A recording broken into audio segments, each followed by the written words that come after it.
Мінекей стиральная машина Bosch. Модели Vario Perfect.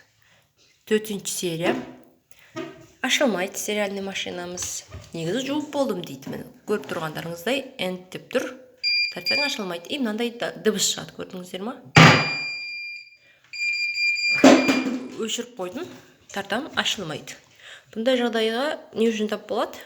Балдар әртүрлі мынаны басып тастайды, сондықтан осылай түсіп қалады өздігімен. Енді біз бұны ашу үшін не істейміз? Бірінші, қай неде жуылды бұл, қай немен жуылды, соны анықтап аламыз. Оны анықтау үшін бұраймыз. И мынау мигающий ключқа қарап тұрамыз. Бұраймыз. Көрдіңіздер ма? Мен мынаны қойған ем, мына мигать етуді қойды. Значит, бұл осы жерде тұрған кезде түсіп қалған. Енді біз анықтап алдық. Енді не істейміз? Ары қарай біз бұны шығару үшін мына жерде көрініп тұр ма? 3 секунд деп тұр.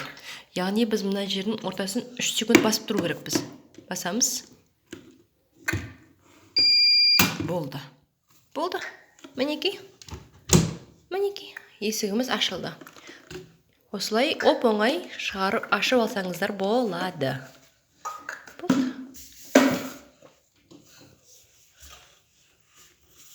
Аш.